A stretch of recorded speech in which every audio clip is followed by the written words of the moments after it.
Is somebody ready for a story? I said, is somebody ready for a story? I can't hear ya. Hey, what's up? All right, this is a series I call, How I Met. This story, we're going to talk about how I met Erykah Badu. Yes, sir. Yes, sir. All right. It was 1993, and I was in Dallas working at a comedy club that Steve Harvey owned. Now, he brought me back because I did another club he had. It was called Vuku Ray. That was, we'll talk about that another time.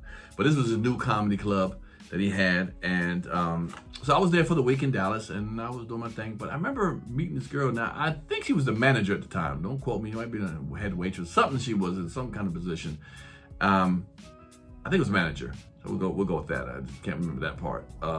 So I go there and I see her, and she was a very pretty woman. Good Lord, she was fine. About my age, about my age. And I was like, damn, she is sexy as hell.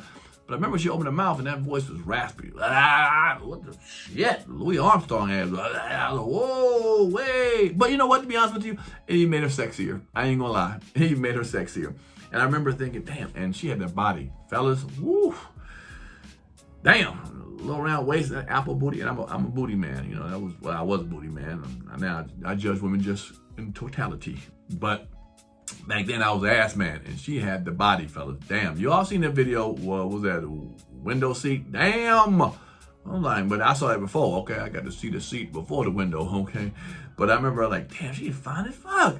I mean, damn, it's something about her aura. Her aura even then was just different. I was like, wow, something about her is different. So every night I would do my show and I'd see her, man. And it was just, I ain't gonna lie, I had a little crush on her, man. I was like, damn, she fine as fuck, man. Damn, just had a whole different, situation going on. Remember, this is before Neo Soul and all. We talking about, 1993? It was a little different and shit, right? I was like, So I continued doing the show that week. At the end of the week, I think she had to pay me, so she asked me to come in the room, I was like, oh shit, it's one-on-one with me and her. And I was like, But she kept it 100, professional. I wasn't under her.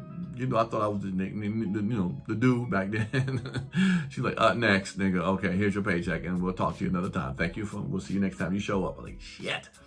Fast forward a couple of years later, I'm walking through the airport and doing a show, flying from one show to another show, whatever the case may be, and I pick up a hip hop magazine. So I'm on the plane going through the hip hop magazine, and who would I see? Bam! I was like, what? No, I'm sorry, take it back. I saw a video. That's what it was, that on and on video. I saw the on and on video, that's what it was. I saw that, and I was like, who is that? She looks familiar, but I just couldn't place it. Now, I'm not gonna think this is a girl from damn Steve Harvey Comedy Club, okay? I'm thinking, she looks familiar as hell. I don't know what this is. I know I've seen it before, but you're like, man, am I tripping or whatever? I'm watching the video, I'm intrigued by the video, on and on video. And I'm like, something about her is different. I just know her, but I don't know where I know her from. Then I got on the flight a couple weeks later, whatever it may be. And then I was flipping through Hip Hop Magazine, and then I saw her. I said, oh shit, that's the girl from Steve Harvey Comedy Club. Oh snap, she blowing up, she doing her thing and shit. I was like, that's who it is and stuff. And as y'all saw, she was one of the first one with that whole Neo Soul thing going forward with it, and she was one of the leaders. And she killed it, and she killed it. And I can always remember, man, damn, man, she just took it from that comedy club and went on. And yeah, she worked for Steve Harvey at his comedy club.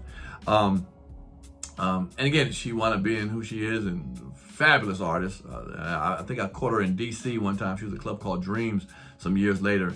And she put on like a 2.5-hour show and shit. And then I caught the end of it. Then I went to go do something, and I wanted to go holler at her and just, say, hey, remember me from the club or whatever, from Steve Harvey's club. I went back, she was gone, she was gone.